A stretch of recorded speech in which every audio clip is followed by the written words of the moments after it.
Cristo. Amém, graças a Deus. Abra sua Bíblia comigo, queridos. Mais uma vez no Evangelho de Lucas, no capítulo 13, a partir do verso 1. Lucas, capítulo 13, a partir do verso 1, nesse momento onde iremos meditar na palavra do Senhor. Lucas 13, a partir do verso 1, vamos ler até o verso 9, acompanhem comigo, diz assim a palavra do Senhor.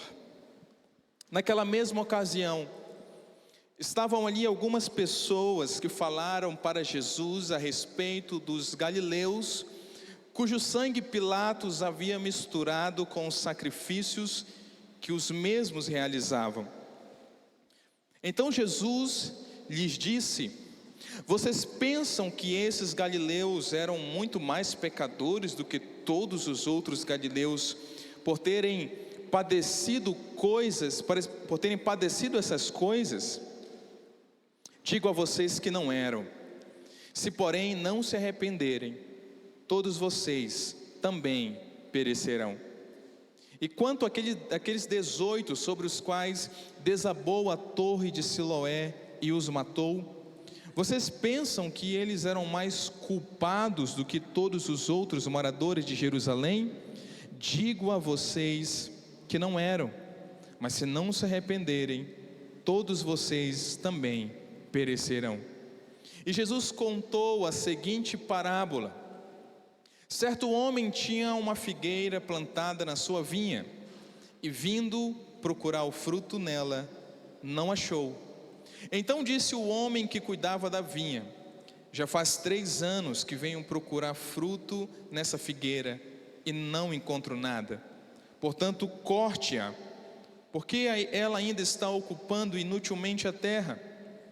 Mas o homem que cuidava da vinha respondeu: Senhor, deixe-a ainda este ano, até que eu escave ao redor dela e ponha estrume. E se vier a dar fruto, muito bem. E se não der fruto, o Senhor poderá cortá-la. Deus, essa é a tua palavra, e é diante do texto bíblico que nós pedimos ao Senhor: fala conosco. Nós precisamos tanto, Deus, da tua voz, da tua direção. Nós precisamos do teu ensino, da tua exortação em nossas vidas. Nós precisamos, Pai, de um toque, Senhor, para que, Deus, possamos de fato viver as realidades do Senhor em nossas vidas. Queremos andar à altura daquilo que o Senhor nos chamou para viver, e sabemos que isso é possível apenas pela compreensão da tua palavra. Portanto, fala conosco, leva a nossa mente cativa ao texto bíblico e traga-nos iluminação aos olhos do nosso entendimento. É o que nós oramos e te pedimos no nome de Jesus. A igreja diz amém. Queridos, hoje o meu tema é o tema juízo e misericórdia. Juízo e misericórdia. E hoje eu quero falar sobre esses 2 atributos de Deus trabalhando em nosso favor: juízo e misericórdia.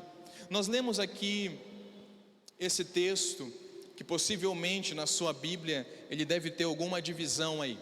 Capítulo 13, Jesus conta a história de 2 momentos violentos que aconteceram em Israel, e depois se divide com a parábola da figueira estéril.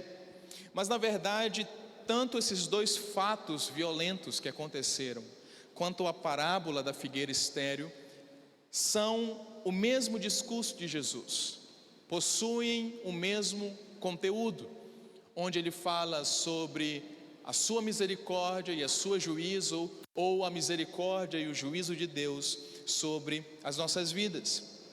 A primeira história que Jesus conta eram de alguns homens galileus que foram assassinados e tiveram seu sangue misturado com os sacrifícios que Pilatos oferecia. Possivelmente esses homens haviam desobedecido alguma lei romana, e a punição deles foi a morte e o derramamento de sangue.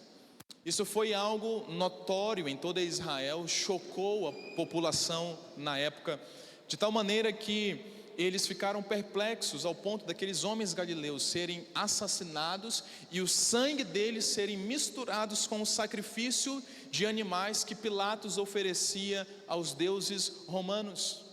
Os discípulos de Jesus chegam para Jesus para contar essa história, e Jesus diz assim: vocês pensam que esses galileus morreram porque o pecado deles era maior do que de vocês? De maneira nenhuma foi assim. Se vocês não se arrependerem, também haverá juízo na vida de vocês. Aí Jesus vai lembrar os seus discípulos: vocês lembram daqueles 18 homens que estavam na torre de Siloé e a torre desabou em Jerusalém e matou os 18 violentamente?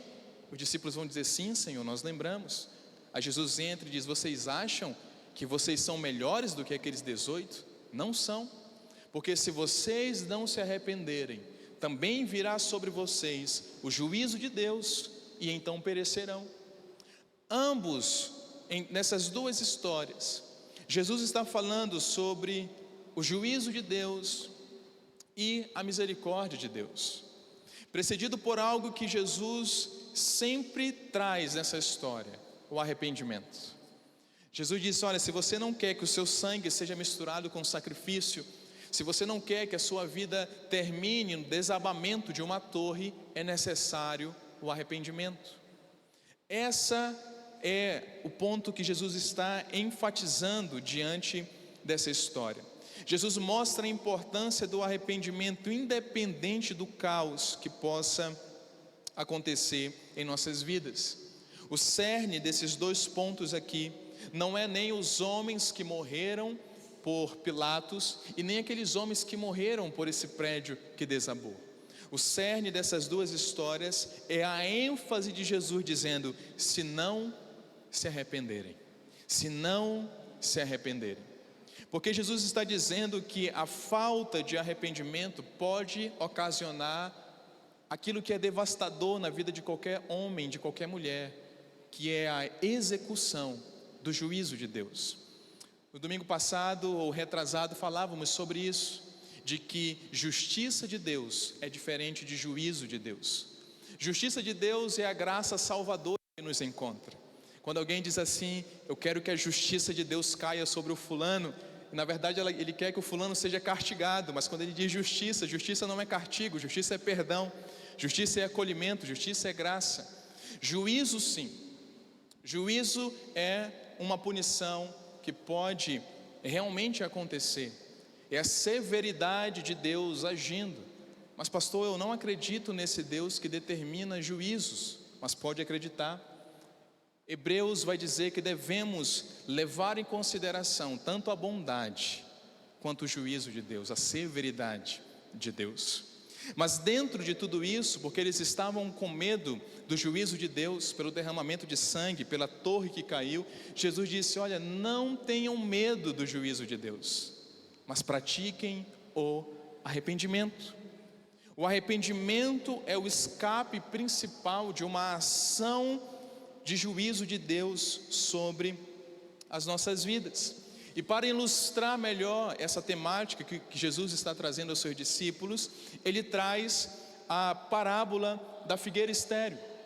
Figueira que foi plantada numa vinha e que cresceu, e que durante 3 anos de muito trabalho daquele agricultor, aquela árvore não produzia fruto. E é nessa história que eu gostaria de enfatizar um pouco mais nessa manhã.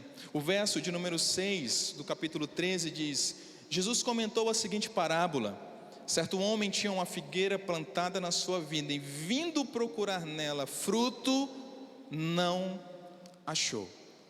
Verso 7: então disse o homem que cuidava da vinha: já faz 3 anos que venho procurar fruto nessa figueira e não encontro nada, portanto corte-a, porque ela ainda está ocupando inutilmente espaço na terra. Ele procurou pelos frutos, não encontrou. O texto traz uma ênfase temporal aqui. 3 anos. 3 anos que constantemente aquele homem buscava o fruto naquela árvore e não encontrava. Pacientemente, todos os anos, ele tinha uma expectativa naquela árvore, havia uma paciência dele, havia uma esperança. Não, ano que vem vai frutificar. Esse ano não choveu tanto, esse ano nós não cuidamos tanto, mas ano que vem certamente vai produzir. E chegava o segundo ano, mas não produziu, não nasceu, não frutificou. E mais uma vez é brotado a esperança, a expectativa, a paciência, e ele chega nesse terceiro ano e diz: olha, mais uma vez, não aconteceu. Ele pede para que aquele homem que cuidava daquela figueira arrancasse, porque nós estamos lendo aqui, no final do verso 7, ele diz corte-a, mas a palavra grega que está aqui não é cortar, é arrancar. Cortar é diferente de arrancar. Cortar, você pode cortar os galhos, até mesmo o tronco, mas com a possibilidade daquela árvore crescer novamente. Arrancar é tirar pela raiz, de tal ponto que, caso fosse arrancada, nunca mais aquela árvore iria crescer e muito menos ter a possibilidade de produzir fruto. O desejo daquele homem de arrancar aquela figueira é porque ela havia perdido o seu propósito. Ela foi plantada em terra fértil, mas não frutificou. Aqui era a principal indagação daquele homem. A terra é boa, o lugar é bom, a estrutura é maravilhosa, a atmosfera, o tempo, tudo contribui para que aquela árvore possa produzir fruto. Mas já tem 3 anos que eu venho aqui, e ano após ano, quando eu busco algo dessa árvore, ela não está cumprindo o seu propósito. Por isso ele queria arrancá-la. Nós, irmãos, precisamos ter cada vez mais a expectativa de produzir fruto. Essa figueira, ela pode representar muitos pontos teológicos, inclusive cada um de nós. Essa figueira aponta para as nossas vidas. Nós que estamos na igreja, que estamos dentro do Evangelho, nós somos como essa figueira que foi plantada numa terra fértil. O Evangelho é uma terra fértil, a igreja é uma terra fértil, a vida cristã é uma terra fértil. E ano após ano, ou de tempos em tempos, Deus, Ele busca em nós a produção de fruto, o propósito de produzir.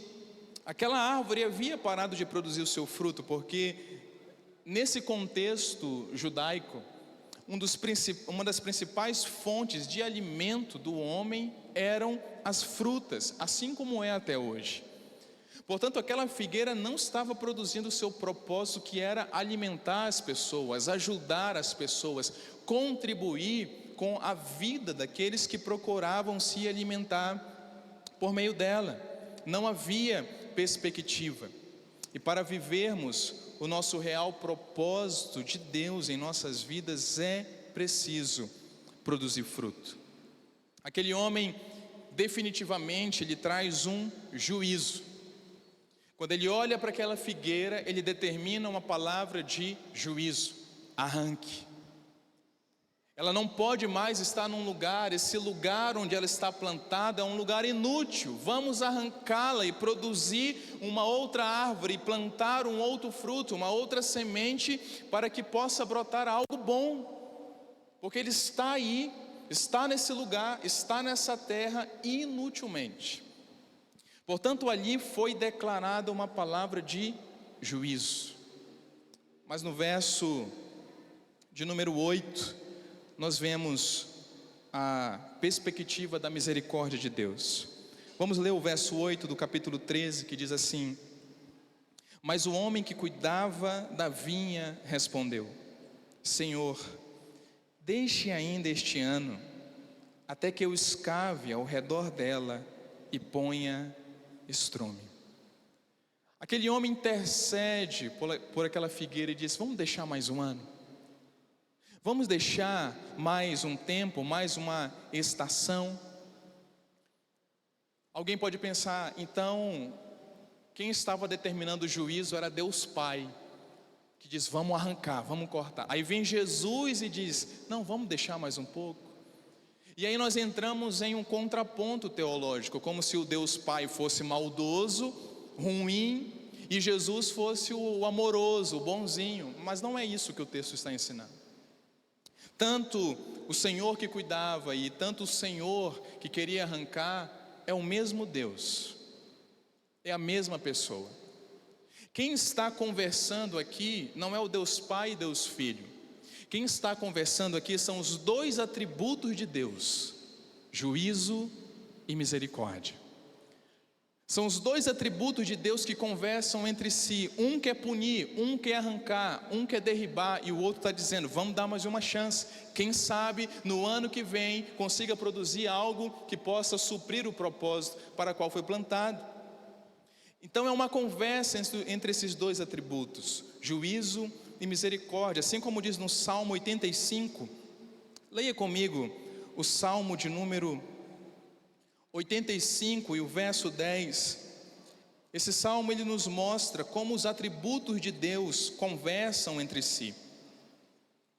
Salmo de número 85, verso 10. Olha como diz o texto: a graça e a verdade se encontraram, a justiça e a paz se beijaram. Aqui são os atributos de Deus se encontrando, conversando, e o salmista usa até uma expressão mais romântica, ele diz que a justiça e a paz se beijaram.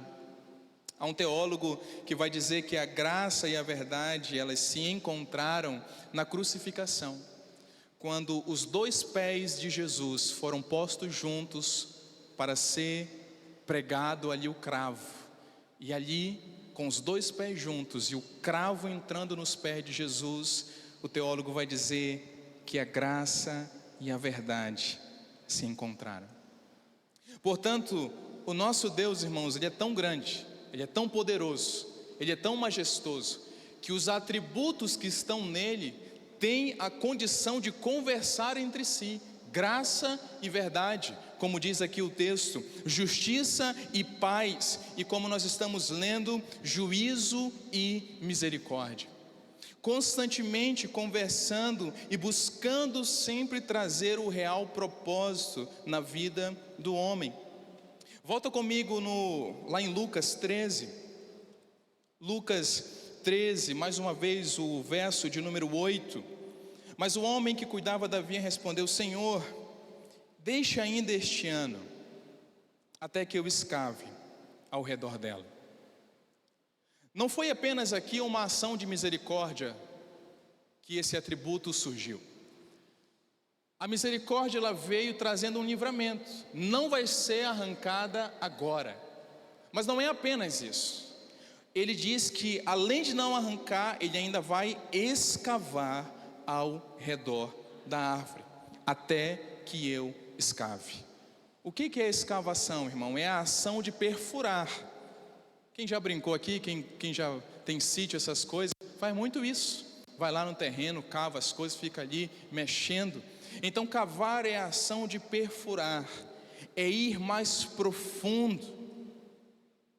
Quando nós não estamos cumprindo o nosso propósito, como figueira que somos, Deus vem e nos perfura, e vai mais profundo em nós, e traz para nós um nível maior de quebrantamento. Porque é esse quebrantamento que vai gerar em nós o desejo de arrependimento. Porque quando nós estamos numa vida, irmãos, de pecado, numa vida longe do plano que Deus tem para nós, numa vida distante daquilo que a Bíblia nos ensina, sabe qual é o atributo que salta em Deus? O juízo. O juízo de Deus quer nos pegar, irmãos. Quem pode dizer misericórdia?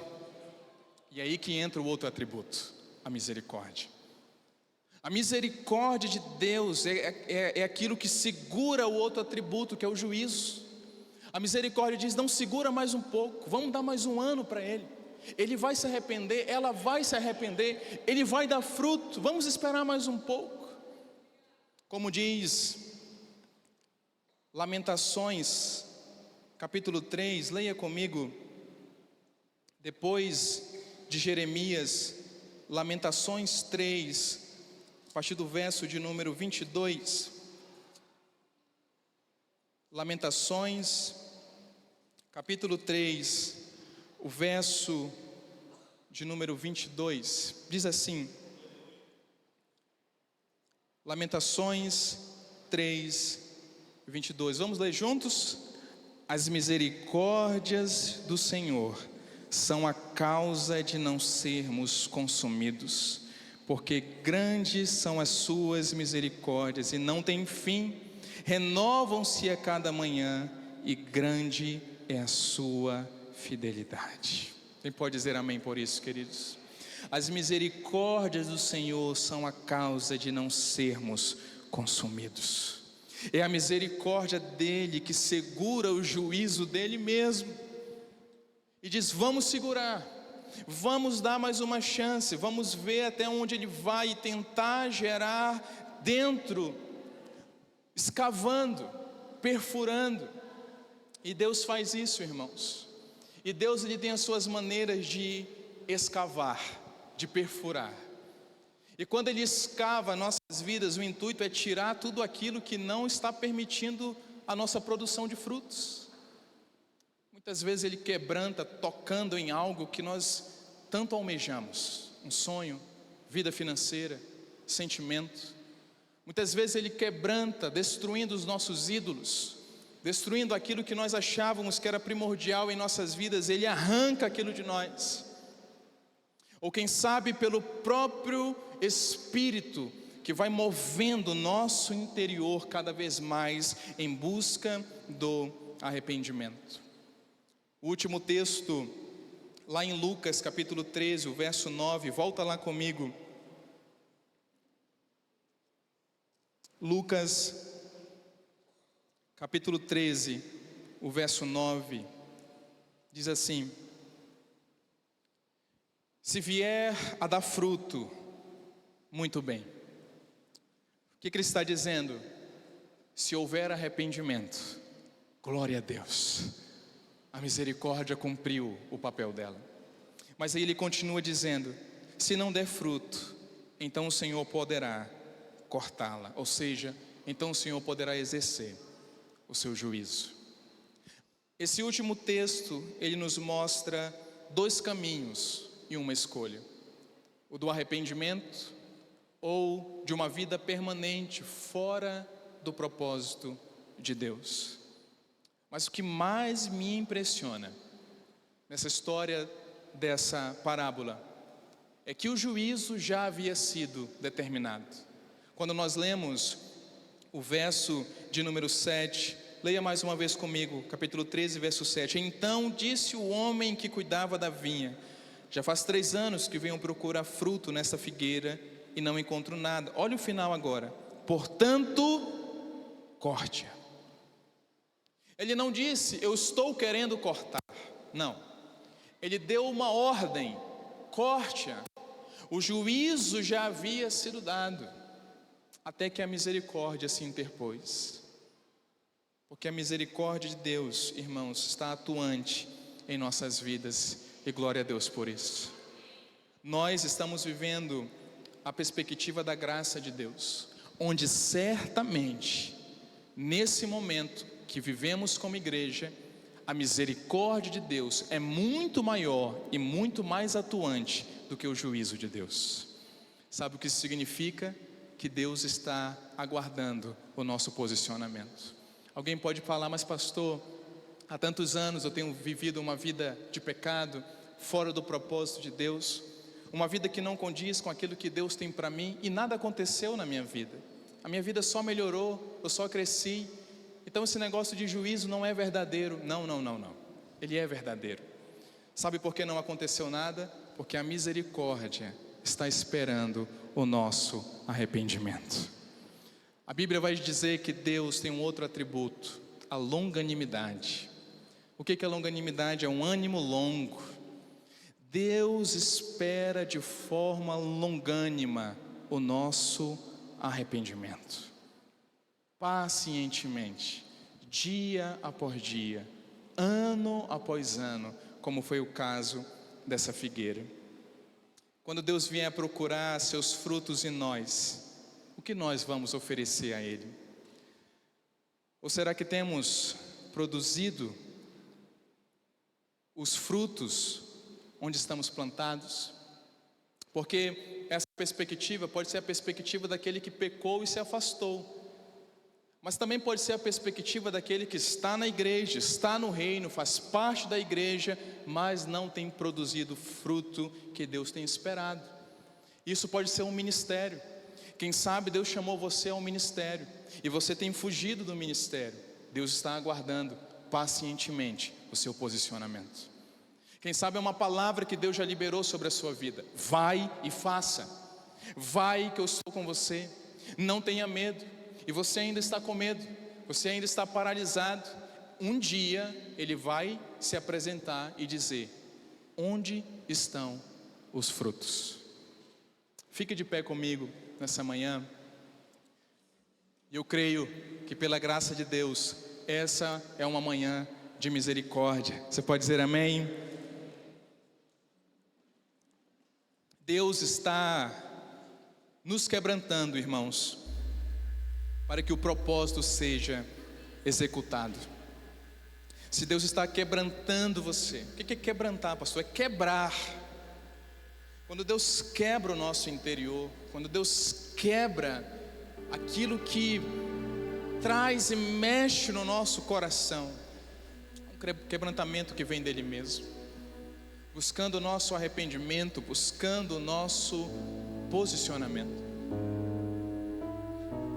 Um dia eu precisei fazer isso.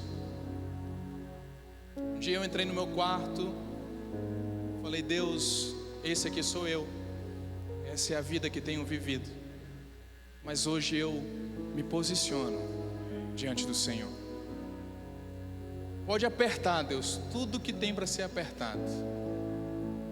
Cuidado com esse tipo de oração, viu, gente? Porque os meses seguintes não foram fáceis, mas eu sabia que era Deus quebrantando meu coração, era Deus mudando meu caráter, mentalidade, idolatrias, derrubando pecados, derrubando hipocrisia, aparências, para que a vida de Cristo, a videira verdadeira, pudesse produzir frutos em cada um de nós. Em nome de Jesus, feche seus olhos, ore no seu lugar, peça para que a misericórdia de Deus tome a sua vida, peça para que a misericórdia de Deus invada o seu coração, trazendo quebrantamento, trazendo uma nova perspectiva. Assim como aquela figueira que recebeu a misericórdia, mas ela foi escavada, foi arrancada tudo aquilo que não permitia produzir fruto e foi dada uma nova oportunidade. Diga a Ele, diga: Espírito, vem escavar o meu coração, venha perfurar o meu coração, venha nutrir a minha vida. Eu quero produzir frutos, sejam frutos de arrependimento, sejam frutos ministeriais, sejam frutos familiares. As misericórdias do Senhor são a causa de não sermos consumidos. Grande é a sua fidelidade para cada um de nós. Ó Deus, derrama sobre a tua igreja nessa manhã a tua doce misericórdia, em nome de Jesus. Ainda de olhos fechados, eu queria que você fizesse essa oração por meio dessa canção, em nome de Jesus.